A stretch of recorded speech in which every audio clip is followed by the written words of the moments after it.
Quiero invitarles para que oremos al Señor, pidamos la dirección de Él, para que pidamos la sabiduría de Él para los siguientes minutos. Bendito Dios, te doy gracias en estos momentos porque nos permites disfrutar de la comunión cristiana. Gracias, muchas gracias, buen Dios, te doy por cada hogar representado. Gracias por cada familia que se hace representar en este lugar. Bendice este esposo, este padre de familia, esta esposa, esta madre de familia, este joven, esta jovencita, Señor, el niño, la niña. Gracias, bendito Señor, por cada uno de los hogares presentes, Señor. Gracias también por los niños en sus diferentes clases. Gracias por aquellas personas como maestros, Señor, de clases bíblicas también que tú estás usando en esta hora, Señor.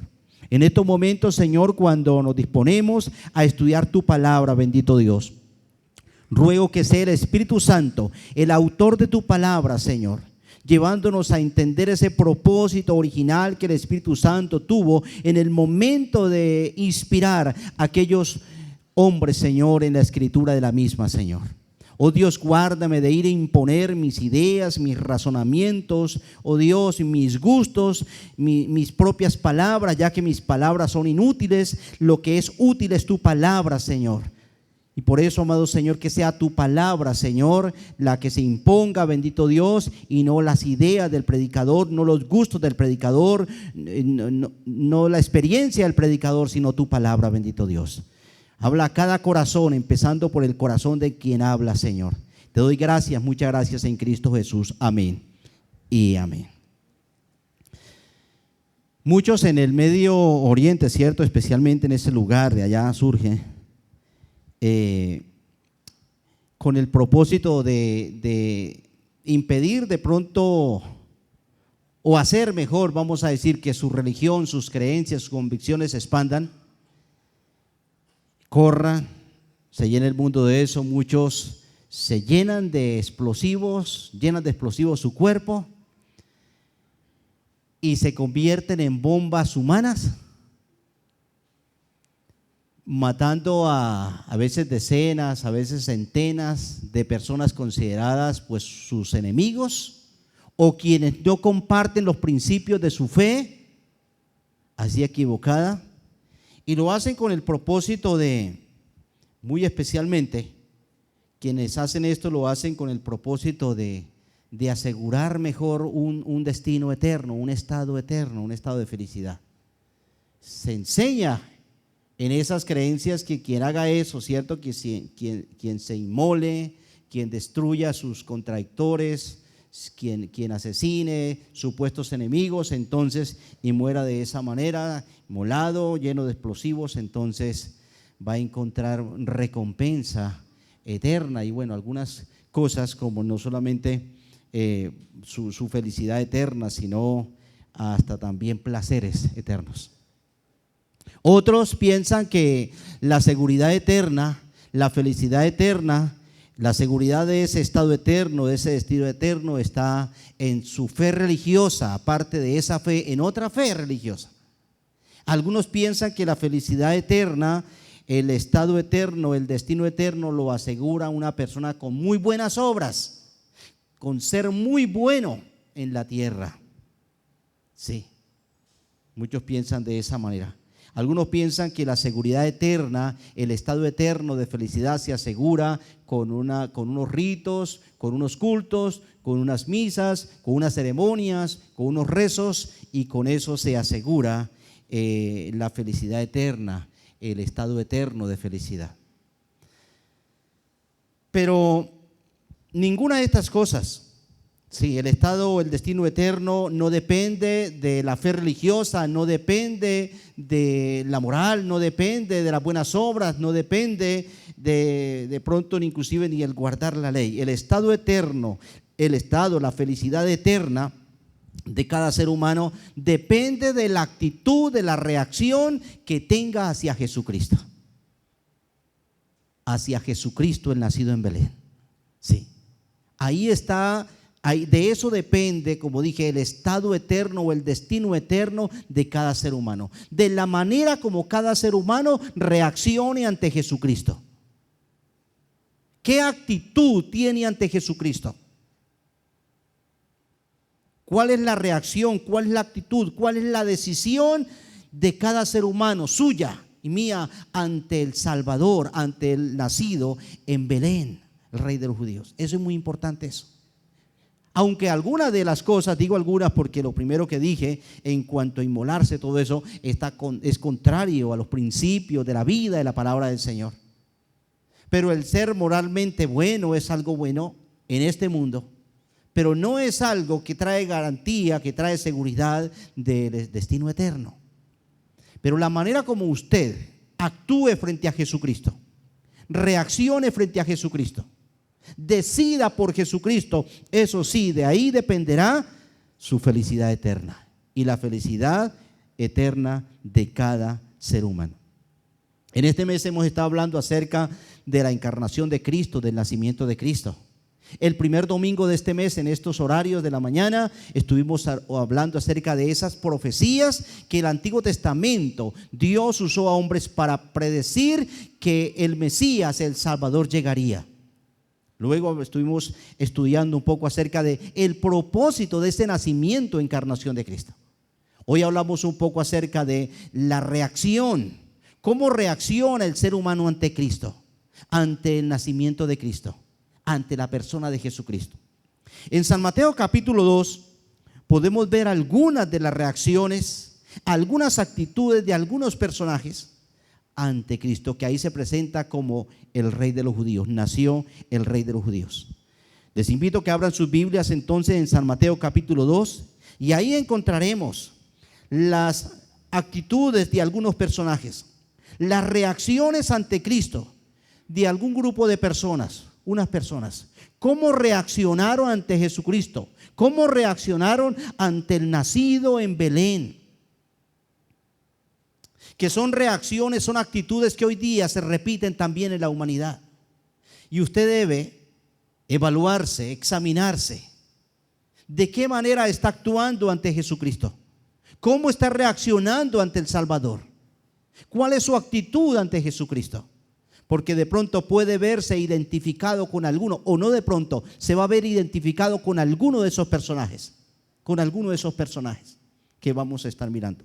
En San Mateo capítulo 2 encontramos entonces la reacción del liderazgo espiritual de la época, quienes debían tener muy en cuenta y muy presente el nacimiento del Salvador, el Mesías prometido.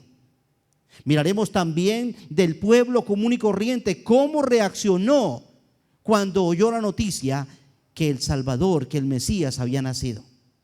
El líder político de entonces, cómo reaccionó ante esa noticia. Pero también unos gentiles llamados aquí magos, que fueron unos sabios que venían de un lugar muy distante, cómo reaccionaron ante Jesucristo. Y como dije, creo que en alguno de esos personajes se ve usted de pronto representado.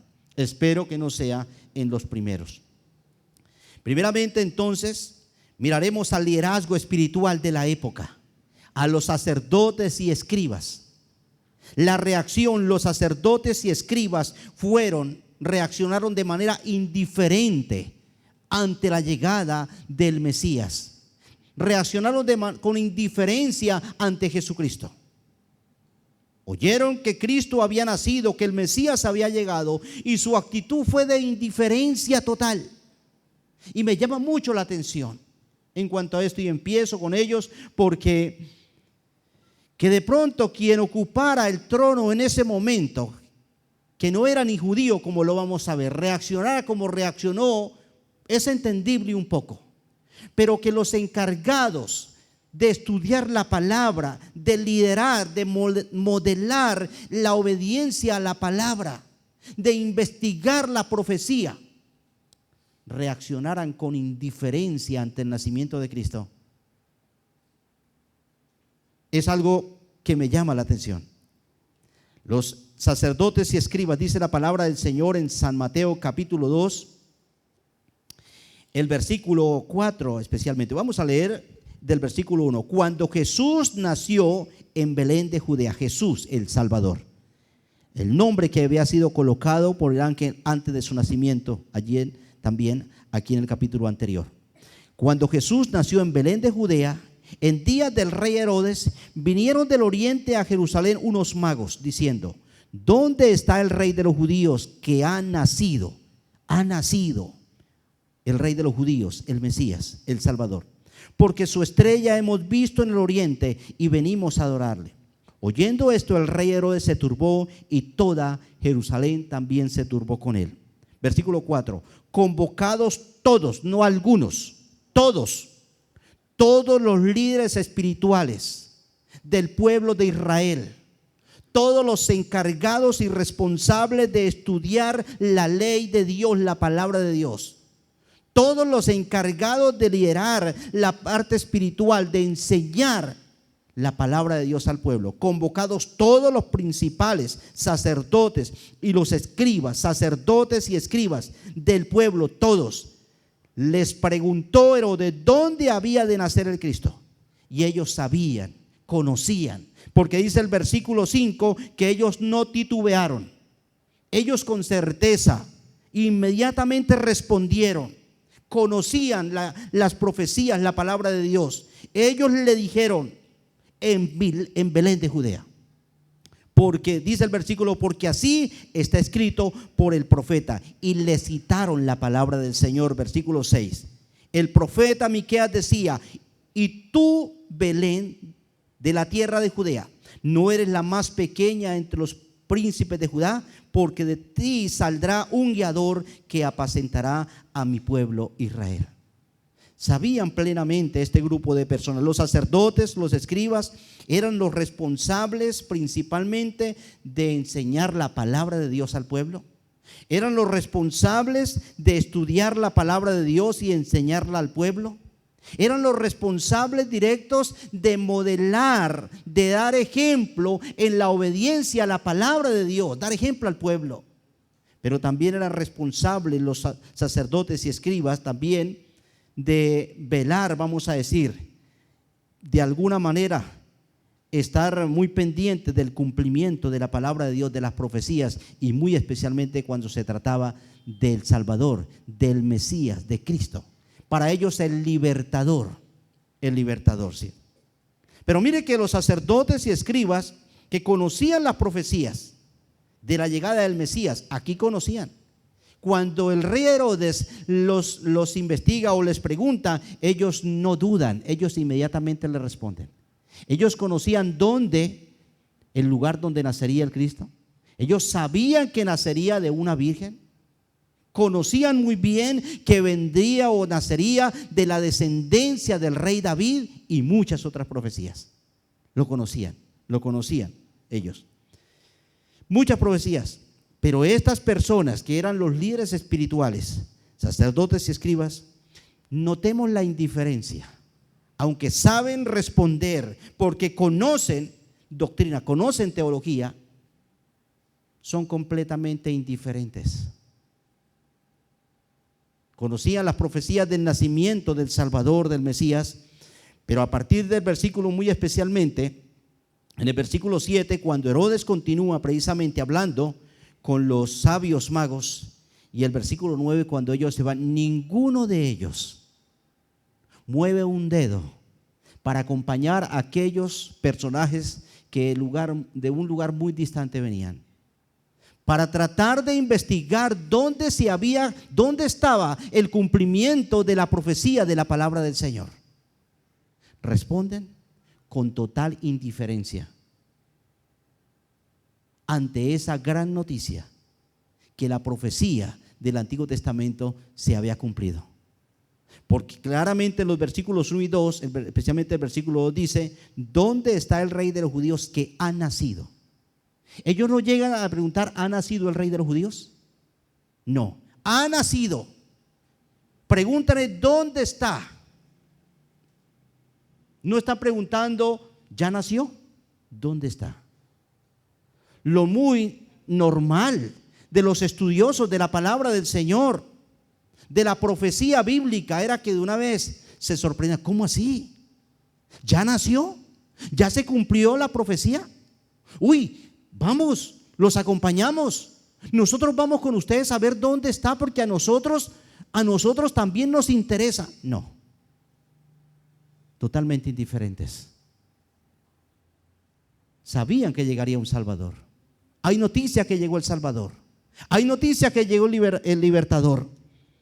Pero repito, actuaron con total indiferencia, porque a partir del versículo 9, los sabios magos se van solos. No hay una guía humana. Hay una guía celestial. Hay una estrella que ellos llaman aquí. Pero podríamos decir que, como dije, lo lógico sería que los encargados de estudiar la palabra del Señor fueran su guía, pero no lo hicieron precisamente. No movieron un dedo para ir a investigar, a preguntar dónde estaba el Salvador, el Mesías nacido. Ninguno de ellos acompañó a los sabios. Ninguno de ellos le dijo: yo voy, nosotros vamos, a nosotros nos interesa. Que el rey Herodes actuara de esa manera es un poco comprendible, entendible, porque era hasta un pagano, no era judío, como lo miraremos. Pero que los encargados de estudiar la profecía, de enseñar la profecía, de estudiar la palabra del Señor, actuaran con tanta indiferencia, esa actitud de indiferencia ante Jesucristo, me sorprende, del liderazgo espiritual. Pero sabe que en esa actitud de indiferencia ante Jesucristo se ve reflejada muchas personas hoy día, y aún personas que conocen la palabra del Señor, como los escribas y sacerdotes, aún familiares de creyentes, aún gente que le gusta asistir a culto, pero cuando se habla de Jesucristo el Salvador, actúan con total indiferencia, con total indiferencia. Lo mismo se les da. No hay ninguna reacción de aceptación del Salvador. Y ahí es donde dije anteriormente que muchas personas se van a ver identificadas con la actitud, con la reacción de estos personajes. Los conocedores de la Biblia, los conocedores de la palabra de Dios están siendo indiferentes ante la llegada del Salvador, ante el cumplimiento de la palabra del Señor. Y yo no sé si usted puede ser una de esas personas que ha actuado con indiferencia ante Jesucristo, ante el Rey de Reyes, ante el nacido en Belén. No es suficiente tener conocimiento de la Biblia. No es suficiente conocer teología, doctrina bíblica. Estos personajes conocían la Biblia, conocían la palabra de Dios, pero ante el conocimiento de la palabra del Señor no era suficiente, porque rechazaron al Señor de la palabra, rechazaron al Rey de Reyes, o fueron indiferentes. Y una actitud de indiferencia ante Jesucristo significa también una actitud de rechazo. De rechazo. Insisto, a mí me impacta mucho que estos personajes, el liderazgo espiritual de la época, actuara ante el cumplimiento de la profecía, la llegada del Mesías, con total indiferencia. Pero si miramos, como dije, allá el pasado, no solamente el pasado, sino hoy también hay personas que conocen que Cristo es el Salvador, conocen la palabra de Dios, han oído hablar del Evangelio, han oído hablar de Jesucristo como el único Señor y Salvador, pero son indiferentes. No hay aceptación de ese Cristo, no hay aceptación de ese Salvador. Tal vez la llegada de ese Salvador a sus vidas, en el caso de los sacerdotes y escribas, podía ser tropiezo para sus proyectos, sus propósitos, como muchas veces puede ocurrir hoy día con el ser humano. La llegada del Salvador a la vida puede muchas veces truncar a veces proyectos, pasiones terrenales, mundanales, y por eso el ser humano actúa con indiferencia. Repito, no es suficiente para la salvación tener conocimiento del Evangelio, de la vida cristiana o de los evangélicos o de la Biblia, porque se puede actuar con indiferencia ante el autor de la Biblia. Y es lo que nos muestra aquí la palabra del Señor. Pero luego también en el versículo 3, versículo 2, leyendo otra vez, dice: diciendo estos sabios, estos magos, ¿dónde está el Rey de los judíos que ha nacido? porque su estrella hemos visto en el oriente y venimos a orarle. Cuando decían ¿dónde está?, ellos esperaban que uno de esos personajes que sabía de la profecía bíblica les dijera allí está, les diera la dirección, o por lo menos que le acompañaran a buscar dónde estaba. No lo hicieron. El versículo 3 dice: oyendo esto, el rey Herodes se turbó y toda Jerusalén con él. El pueblo también actuó. El pueblo de Israel también actuó de manera extraña, podríamos decir, ante esta noticia. Ahora, cuando dice que el pueblo se turbó, Herodes se turbó y toda Jerusalén con él, ya les explico por qué todo el pueblo de Jerusalén, toda la ciudadanía se turbó, se sorprendió, pero más especialmente, vamos a decir, se asustó por lo que podría pasar. Ya explico un poco qué podría pasar con esta noticia, el nacimiento del rey de los judíos. Pero una de las cosas que se ve en el pueblo de Israel, como actitud también, como reacción ante la noticia de la llegada del Salvador, del rey de los judíos, del Mesías, es un pueblo distraído, completamente distraído ante el nacimiento de Jesucristo. ¿Sabe que el Mesías había nacido, el rey de los judíos había nacido, Jesucristo había nacido y ya iba a tener como 2 años? Y ninguno en el pueblo se había enterado, parece.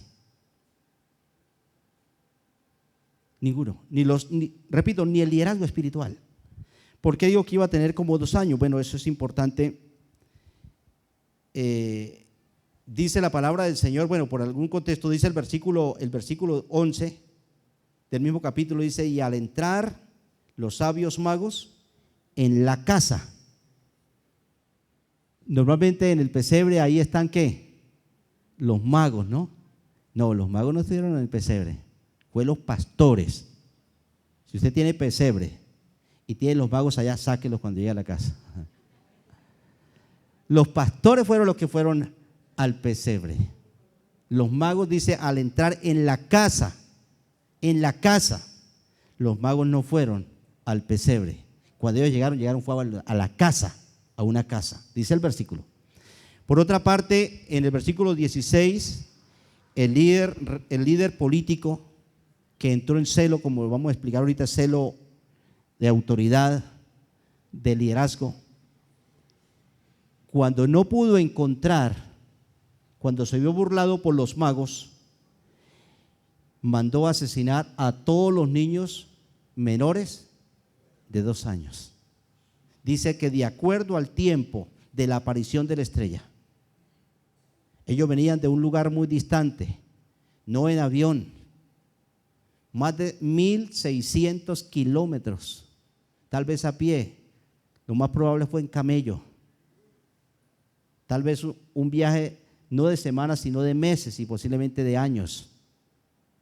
Por eso, por ese contexto podemos entender que posiblemente el niño llega a cumplir unos 2 años, sobre todo por la matanza de los niños, ¿sí? Entonces no llegaron ellos allí al pesebre. Lo que me llama la atención es que el rey de los judíos ya iba a cumplir su encarnación unos 2 años, o tendría unos 2 años. Y ninguno de los líderes espirituales, los encargados de estudiar la profecía de la llegada del Mesías, ni ninguno del pueblo se había percatado, se había dado por enterado. Estaban completamente distraídos. El judío conocía muy bien las profecías sobre el Mesías. Ellos sabían también, el pueblo judío, inclusive el niño judío, el varoncito a los 12 años ya conocía la ley, la profecía, todo eso, ¿sí? Conocían, sabían que nacería en Belén, que nacería de una virgen y muchas otras profecías, ¿sí? Sabían de la llegada del Mesías. Uno de los temas principales de los judíos en cada celebración era la llegada del Mesías. Cuando ellos pasaban por sufrimiento, hablaban del Mesías. Cuando ellos tenían guerras, hablaban de la llegada del Mesías, porque era el libertador. Ellos anhelaban que llegara el Mesías, el ungido, el libertador, la persona que los iba a liberar. Y por eso era uno de los temas principales. Los judíos se deleitaban en recordar su historia, pero también se deleitaban en hablar de su Mesías que llegaría, su libertador. Y en cada celebración lo hacían.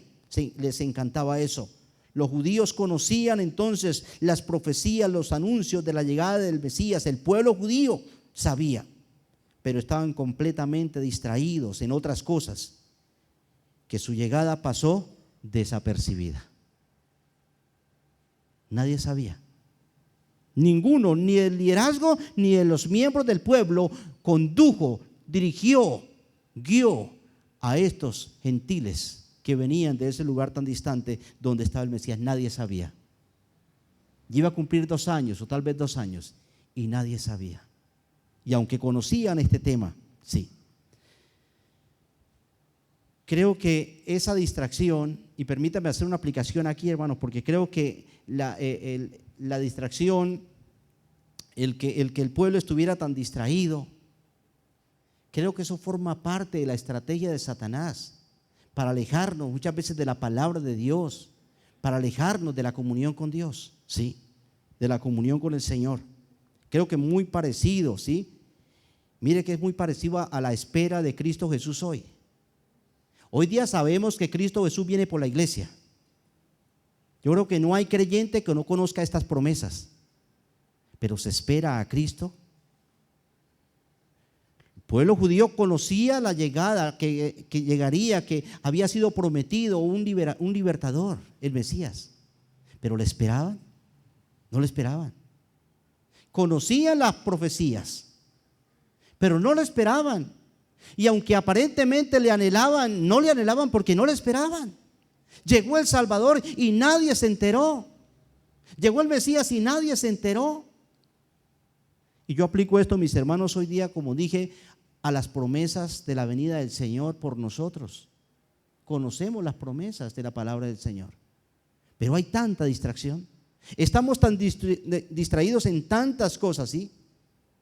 El creyente sabe que Cristo viene en las nubes a llevar su iglesia, conoce las promesas de la venida, pero el creyente vive distraído en tantas cosas como le ocurrió al pueblo judío, al pueblo de Israel cuando Cristo vino y se hizo carne. Es la verdad. La espera principal de los judíos estaba en la llegada del Mesías. En el libro de Deuteronomio capítulo 18, el versículo 15, el mismo Moisés le había dicho al pueblo que Dios levantaría un hombre, un libertador como él, y hablando del Mesías. Deuteronomio 18, 15. Y ellos empezaron a anunciarlo, a estudiar esto. Sí. Mire que aún los mismos samaritanos, en Juan capítulo 4, versículo 25, los mismos samaritanos que no eran raza neta judía, sino mezcla entre no judíos, raza no judía y judía, conocían. En Juan capítulo 4, el versículo 25, el diálogo de Jesucristo con la mujer samaritana, nos deja muy claro que esta mujer, que su conducta no era la mejor, por lo que dice la palabra de Dios, no era una mujer muy religiosa, muy piadosa, de mucha fe. No le preocupaba a ella eso, era lo que menos tal vez le preocupaba a ella era su fe. Había muchas otras cosas que en lo que el pasaje presenta, en lo que Cristo mismo presenta, era como la ocupación principal de ella. Mas sin embargo, dice el versículo 25 de Juan capítulo 4, dice la palabra del Señor así. Hablando de la misma mujer samaritana, le dijo la mujer: sé que ha de venir el Mesías. No era un Mesías diferente al Mesías de los judíos, era el mismo. Y ella lo dice. Y repito, esta mujer no era, la Biblia no destaca que era una mujer de fe, una mujer de piedad, una mujer metida en el templo. No, sí lo hacía. Mas sin embargo ella conocía muy bien, sé. No dice de pronto, quizás. Sé La idea es: estoy convencida, completamente hay certeza. Sé que ha de venir el Mesías, llamado el Cristo. Cuando Él venga nos declarará todas las cosas. Los samaritanos conocían, cuanto más el mismo pueblo judío, la raza neta judía. Ellos conocían, como dije, las profecías acerca de la llegada del Mesías. Su esperanza de cambio de vida para los judíos, su libertad estaba en la llegada del Mesías. Ahí estaba su esperanza. Ellos decían: todo cambiará para nosotros cuando llegue el Mesías, cuando llegue Cristo. Pero aún así no le esperaban, vivían distraídos, tanto que llegó y les dio lo mismo. Tanto que el Mesías estaba entre ellos y les dio lo mismo. El descuido y la distracción de los judíos respecto a la llegada del Mesías, la llegada de Cristo Jesús, el Rey de los judíos, fue muy evidente. Y volviendo a Mateo capítulo 2, versículo 1 al 3, cuando Jesús nació en Belén de Judea, en días del rey Herodes, vinieron del oriente a Jerusalén unos magos diciendo: ¿dónde está? ¿Dónde está el Rey de los judíos que ha nacido? Ha nacido. Y ni el liderazgo espiritual ni el pueblo lo sabía. La distracción es una de esas estrategias muy, vamos a decir, muy sutil de Satanás. Y el estar distraídos espiritualmente es un pecado. Es una estrategia de Satanás para alejar al hombre y muy especialmente al creyente de Dios. ¿Sí? Hoy también es así. Los creyentes viven distraídos en tantas cosas. Nunca había habido, creo que, una época, un tiempo donde hubiera tantas entretenciones como nuestros días. Tantas cosas que entretienen y que nos distraen. Muchísimas cosas. Computadores, nos distrae el televisor, nos distraen los celulares, nos distraen los deportes, nos distraen las fiestas, las celebraciones, tantas cosas, tantas cosas. El tiempo que es para Dios, vivimos distraídos en todo eso. El tiempo que debe ser ocupado para orar, vivimos chateando, distraídos. El tiempo que debe ser ocupado para leer la palabra de Dios, para nuestro devocional, vivimos distraídos en noticias del mundo, en tantas cosas. Si acaso, vamos a decir, hay entretenciones en nuestros días, hermanos. Y yo pienso que la distracción espiritual es uno de esos pecados, ¿sí? Estamos viviendo la época de ese descuido espiritual, distracción espiritual. Todos los días estamos recibiendo, vamos a decir, bombardeados de imágenes, de palabras, de tantas cosas, ¿sí?, que ocupan nuestra mente y nos distraen espiritualmente. Nos distraen espiritualmente. Como ocurrió en aquel tiempo, ¿cierto? Pero uno puede pasar 1 hora, 2 horas, 3 horas, 4 horas, 10 horas, 15 horas distraído, metido en redes y el tiempo pasa. Y lo importante queda atrás. Lo importante queda atrás. Sí. Y ese es el tiempo, como dije, los días que estamos viviendo. Sí. Y tanto más nos vemos ocupados en estas cosas. Entre más estemos distraídos en estas cosas del mundo, más se afecta nuestra relación con el Señor. Más se afecta nuestra comunión con el Señor. Porque, mis hermanos, Iglesia del Señor, repito, el tiempo que debemos ocupar para orar, para asistir a culto, para leer la palabra, para estudiar la palabra, pasamos distraídos en otras cosas. Usted puede estar hasta la 1 o 2 de la mañana distraído en redes y el tiempo pasa rápido. Pero orar nos cansa rápido. Leer la palabra rápido nos cansa. Orar nos da sueño rápido. Leer la palabra nos da sueño rápido. Pero podemos pasar 3, 4, 5 horas distraídos en tantas cosas. y el tiempo se va y lo importante queda atrás. La tecnología, que es también una bendición, se ha convertido en un arma del diablo para distraer al creyente y alejarnos de Dios, creo, mis hermanos. Sí. El tiempo, como dije, que antes era para leer, el tiempo que antes era para orar, para ir a cultos, para estudiar la palabra, ahora es ocupado para las distracciones de este mundo, producidas, podríamos decir, por el diablo, para afectar nuestra vida espiritual. ¿Cuántos, por ejemplo, se han alejado de pronto de ir a un culto por ver deportes? O aún muchas veces la persona está tan metida en esta distracción que a veces dice, uy, ya es demasiado tarde para ir a culto ya. Le cogió lo tarde y ya no hay tiempo para ir a culto porque estaba distraído. Estaba tan distraído mirando, chateando, que cuando se dio cuenta era muy tarde, ya empezó el culto y ya llegó muy tarde. Sigamos mejor distraídos, sigamos entretenidos en eso. Y ahí está actuando Satanás. Creo que al pueblo le pasó eso. Los sacerdotes y escribas les ocurrió eso. Cristo estaba entre ellos.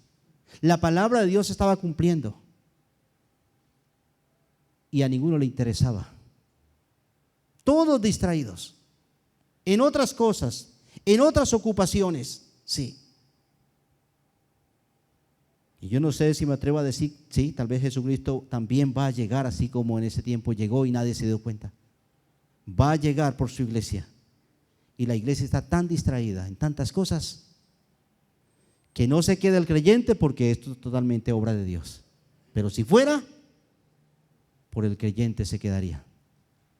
Y el creyente genuino en Cristo se va por la misericordia y por la gracia del Señor, que es la salvación. Pero no se va a dar cuenta el creyente. El pueblo judío estaba distraído y ya el Mesías iba a cumplir 2 años y nadie sabía. Y conocían la profecía y conocían la palabra de Dios y nadie sabía.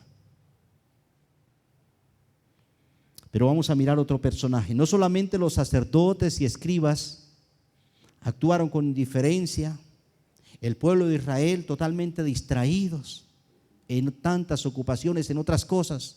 No la tecnología de hoy, pero sí había distracción. Y mucho más hoy. Y Cristo a un lado, el cumplimiento de la palabra de Dios a un lado. Pero mire lo que ocurrió con el líder político, con Herodes. Dice la palabra del Señor que cuando oyó en el versículo 2, ¿dónde está el rey de los judíos que ha nacido? Porque su estrella hemos visto en el oriente y venimos a adorarle. Versículo 3, oyendo esto, el rey Herodes se turbó y toda Jerusalén con él. Herodes se turbó, se sorprendió y toda Jerusalén con él. Versículo 7, entonces, después que el versículo 4, el liderazgo espiritual le dice exactamente dónde había de nacer. Versículo 7, entonces Herodes, llamando en secreto a los magos, indagó de ellos y diligentemente el tiempo de la aparición de la estrella. O sea, cuánto tiempo llevaba en que la estrella había aparecido, cuánto duró el viaje de más de 1600 kilómetros de un lugar, en ese tiempo tal vez lugar de Medo-Persa. Hoy día podríamos decir por allá geográficamente lo que es Irán, no en avión, no por el desierto, no derecho como pasa el avión por encima del desierto, sino haciendo un recorrido en algo que se llama media luna fértil de más de 1600 kilómetros. Dice el versículo que diligentemente indagó el tiempo de la aparición de la estrella y enviándolos a Belén dijo, esto es unas palabras con hipocresía. Este hombre está actuando hipócritamente. Hay falsedad, hay engaño, hay odio criminal detrás de estas palabras de este personaje. Enviando a los sabios, a los magos, les dijo: id allá y averiguad con diligencia acerca del niño, el rey de los judíos. Y cuando le halléis, hacedmelo saber, para que yo también vaya y le adore. Hipocresía. Detrás de estas palabras había odio criminal, celo de liderazgo. Lo vamos a mirar. Versículo 16, para de una vez mirar todo el contexto. Mire lo que hace. Versículo 16. Él le dijo a los magos: háganmelo saber. En el versículo 12 dice la palabra del Señor que por revelación en sueños Dios les dijo que no regresaran a Herodes, y por eso se fueron por otro camino. El versículo 16 dice: Herodes entonces, cuando se vio burlado por los magos, se enojó mucho y mandó matar a todos los niños menores de 2 años que había en Belén y a todos sus alrededores, conforme al tiempo que había inquirido de los magos. Mandó matar a todos los infantes, los inocentes, menores de 2 años, porque de acuerdo a lo que le dijeron los magos, el niño ya podía tener 2 años, el rey de los judíos. Herodes no era judío, como los sacerdotes y escribas sí, como el pueblo sí. Herodes había usurpado el trono real de los judíos. El versículo 3 dice que cuando oyó la noticia, Herodes se turbó y toda Jerusalén se turbó. Quiero explicar un poquito de historia para entender un poco por qué dice que se turbó y por qué dice que toda la ciudadanía de Jerusalén se turbó. Herodes se turbó porque él era el rey. Él no admitía otro rey. Él no permitía otro rey. Él oyó. El rey de los judíos oyó, decía Herodes, pero aquí no puede haber 2 reyes. Y él iba a luchar para que solamente quedara él como rey. Toda Jerusalén se turbó porque el pueblo de Jerusalén conocía a Herodes, que era un hombre cruel, un hombre desalmado, un hombre arrogante, y que esa noticia del nacimiento del rey de los judíos podría ocasionar en Jerusalén, podría ocasionar en Judea un derramamiento de sangre, como ocurrió la matanza de los niños. Por eso el pueblo se turbó, porque sabían que podría haber tragedia por esa noticia.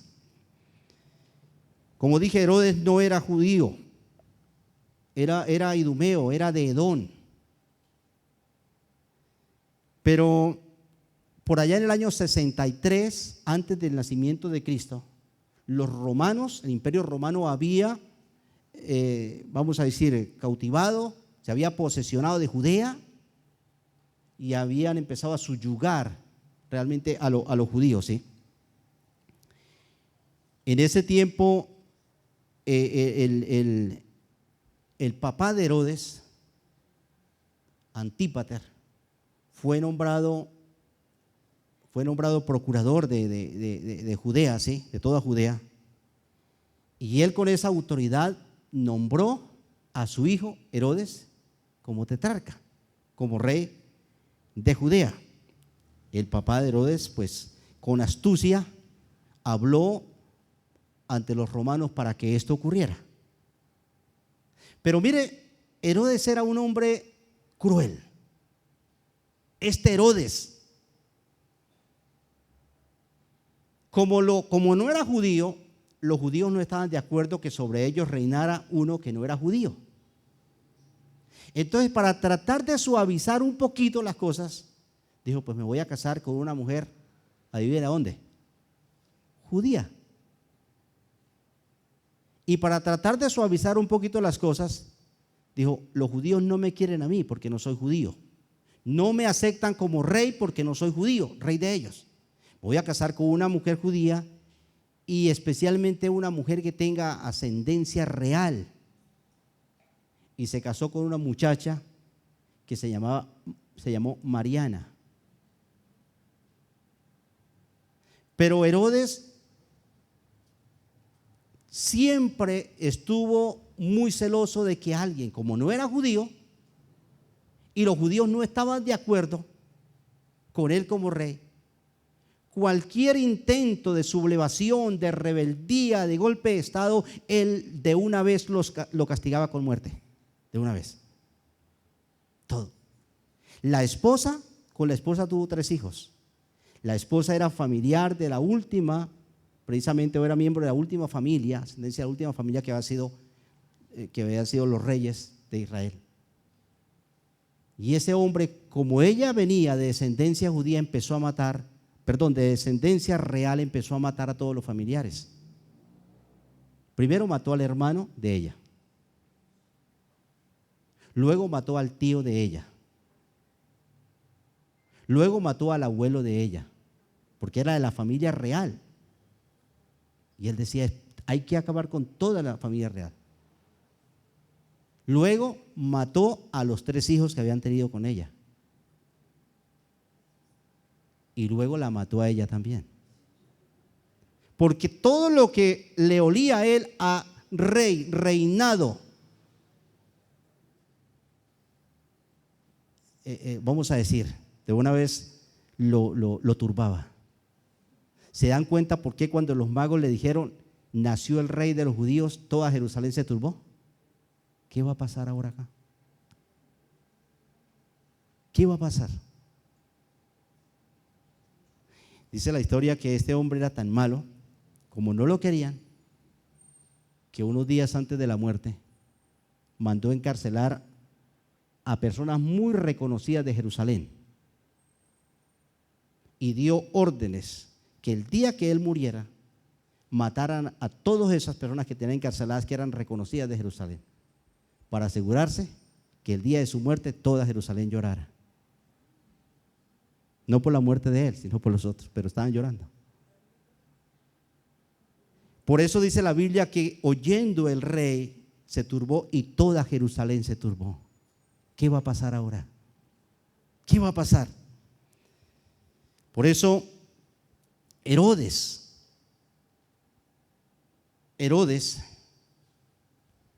con hipocresía, averiguó sobre el rey de los judíos, dónde había de nacer, dónde estaba. Hipócritamente se mostró amable para saber sobre el rey de los judíos, pero por dentro había odio criminal, hipocresía criminal. Herodes, con odio criminal, persiguió al nacido rey de los judíos. Rechazó al rey de los judíos. El rey nacido ya iba a tener, como dije, 2 años. Estaba en su casa. El rey Herodes rechazó el reinado y el señorío del rey de los judíos, de Cristo Jesús. Pero ¿sabe por qué lo rechazó? Por la misma razón que muchos rechazan hoy a Jesucristo. Porque él no quería dejar de ser ¿qué? Rey.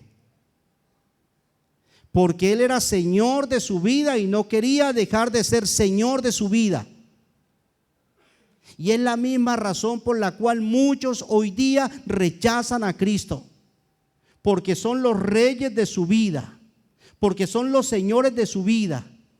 Porque no quieren que otro mande en su vida. No permiten que otra persona, aparte de ellos mismos, mande en su vida. Herodes no quería dejar de reinar, de ser el rey de su vida. No permitía otro señor en su vida, otro rey en su vida. Y Cristo, cuando llega a la vida, es para ser el rey de la vida, el señor de su vida. Y muchos hombres y mujeres hoy día, al igual que Herodes, rechazan a Jesucristo, rechazan al rey, rechazan a Cristo Jesús, porque no quieren que sea señor de su vida. No quieren que él mande en su vida, sea el rey de sus vidas. Y por eso muchos hoy día también, con la misma razón, por la misma razón, rechazan a Jesucristo. ¿Sabe qué fue lo que le ofendió a Herodes? Lo que le produjo celos. Ha nacido el rey. Si los magos le hubieran dicho, nació un hombre que va a ayudar a los pobres, eso no lo había ofendido. Si estos sabios le hubieran dicho, nació un hombre que va a sanar enfermos, eso no lo hubiera ofendido. Si le hubieran dicho, llegó un hombre que va a ayudar, va a alimentar a la multitud con pocos panes y pocos peces, eso no le hubiera ofendido. La misma razón por la cual muchos hoy día también se sienten ofendidos ante Cristo. Hoy día el ser humano, hoy día el Cristo que sana no ofende a la gente. Hoy día todo mundo quiere aceptar a un Salvador, a un Cristo que quita problemas. Hoy día todo mundo quiere aceptar a un Cristo que sana toda enfermedad. Hoy día todo mundo quiere aceptar. Nadie tiene problemas con un Cristo que libra de problemas. ¿Sabe cuál es el Cristo que hoy día la gente no quiere aceptar? El Cristo que quiere ser Señor de la vida. El Cristo que quiere ser el Rey de la vida. Y eso es lo que el ser humano no quiere soltar, su reinado, su señorío, para que sea otro, Cristo Jesús el que mande. Igual está sucediendo, como dije hoy día. Lo mismo que ocurrió con Herodes le está ocurriendo a la humanidad.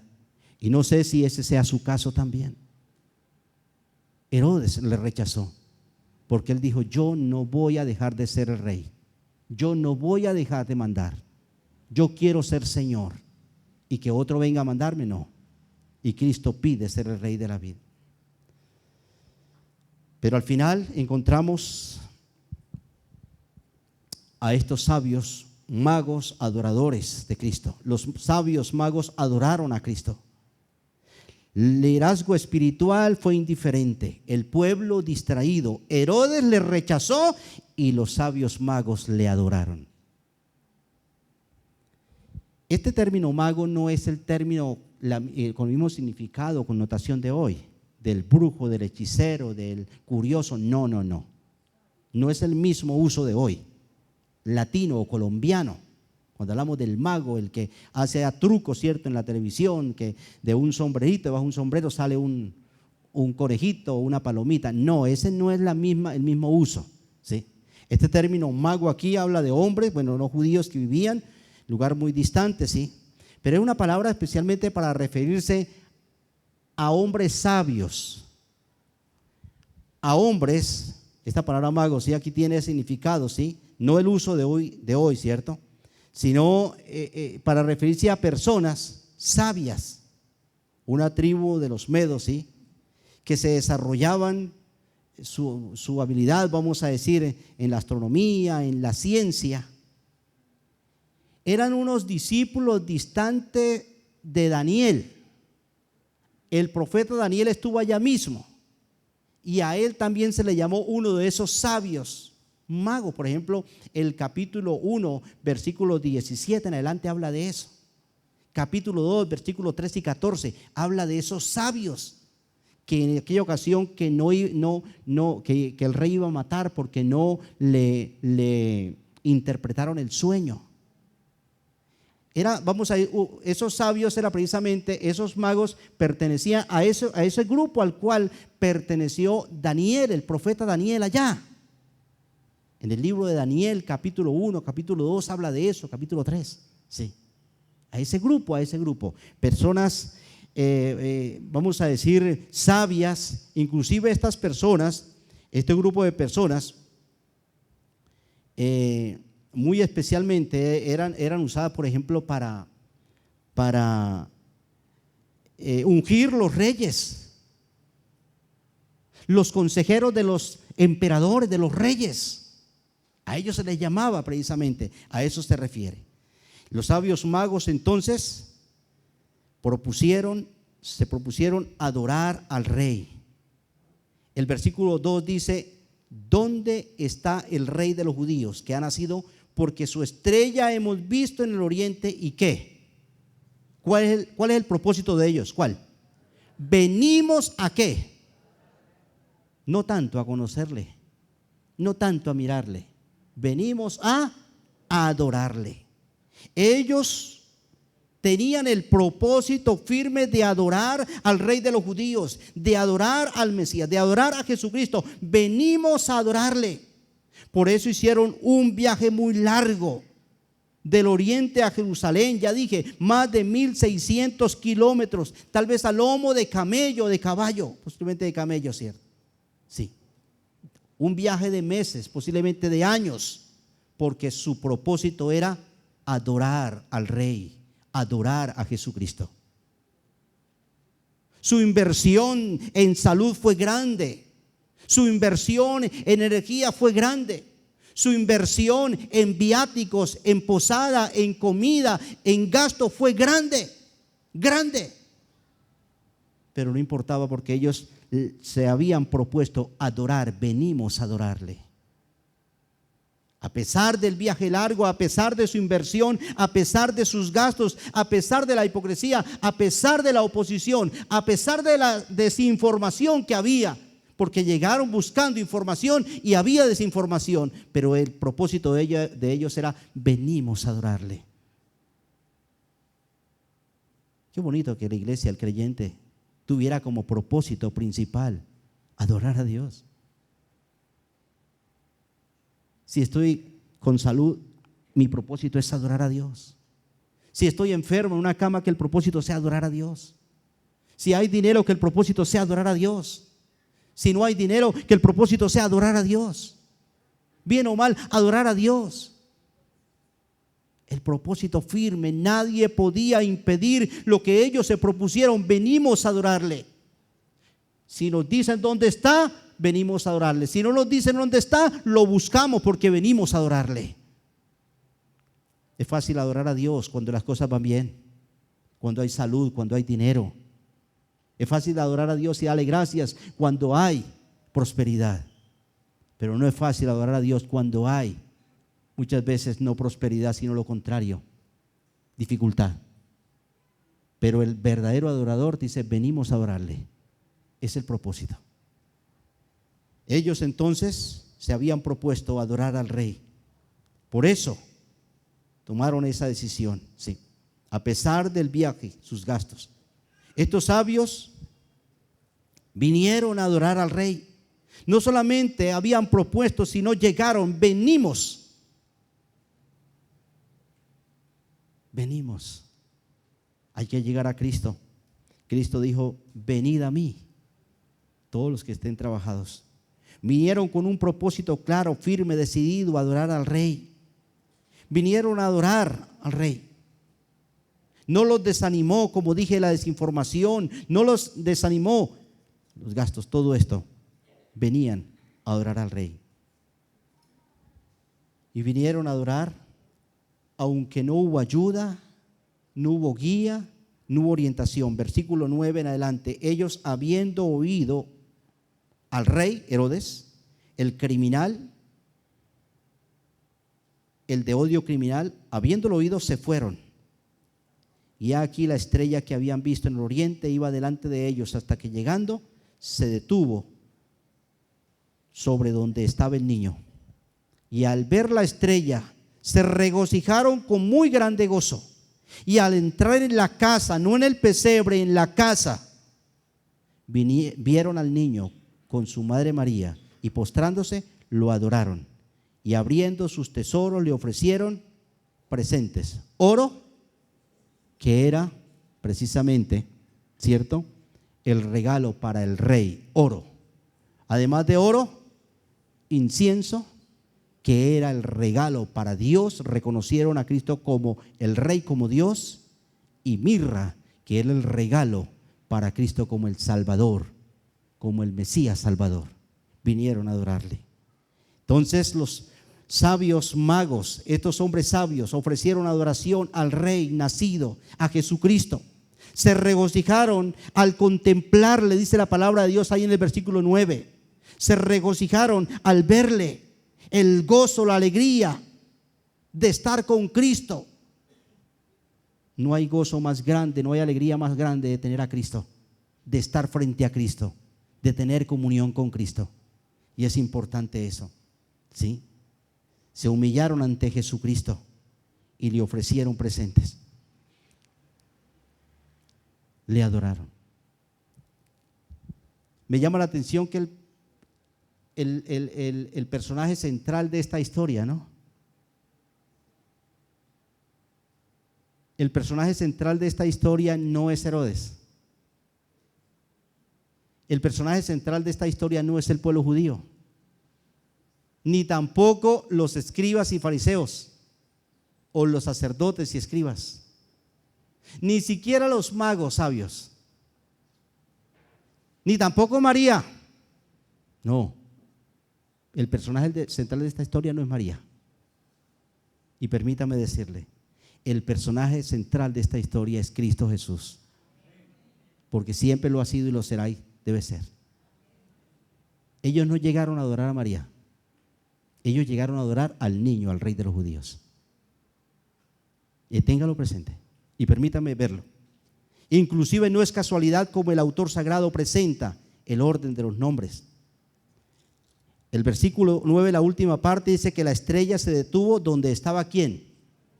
María, el niño. Versículo 11, y al entrar en la casa vieron a ¿quién primero? Al niño con su madre María, pero el niño primero. Versículo 13, después que apareció, que partieron ellos, he aquí un ángel del Señor apareció en sueños a José y dijo, levántate, toma ¿a quién? Al niño y a su madre. Primero ¿quién? El niño. Primero el niño. Versículo 14, y él despertando tomó de noche ¿a quién primero? Al niño. Y no era porque fuera mal esposo, al niño, a Jesús, al rey, a Cristo. Y luego dice la palabra del Señor y a su madre. Versículo 20, diciendo, levántate, toma ¿a quién? Al niño y a su madre. El niño primero, Cristo primero, el rey primero. Aquí primero no es María. Versículo 21, entonces él se levantó y tomó ¿a quién? Al niño y a su madre. No es casual, primero el niño y luego su madre. Primero el niño y luego la mamá. Porque los magos no llegaron a adorar a María, a la mamá, sino al rey de los judíos. Porque la prioridad es Cristo Jesús. Por eso me llama bastante la atención eso. ¿Cuál es su actitud, su reacción ante Cristo? Los sacerdotes y escribas, indiferentes, lo mismo me da que haya nacido o que no. Lo mismo me da que haya un Salvador o que no. El pueblo distraído en otras cosas. Iba a cumplir 2 años y nadie se daba por enterado. Herodes le rechazó con odio criminal, tanto que ocasionó una matanza. Pero estos sabios le adoraron, le reconocieron como el rey, como Dios, como el Salvador, y le adoraron, se humillaron ante él, ante el niño, ante el rey, ante Cristo, ante Jesucristo, ante el Salvador. ¿Cuál es su actitud y su reacción ante Cristo? ¿Indiferencia? ¿Distracción? ¿Descuido? ¿Rechazo? ¿O adoración? Jesucristo se hizo hombre por tus pecados, por mis pecados. Jesucristo, el Hijo de Dios, nació siendo rey como niño para ser tu suficiente Salvador.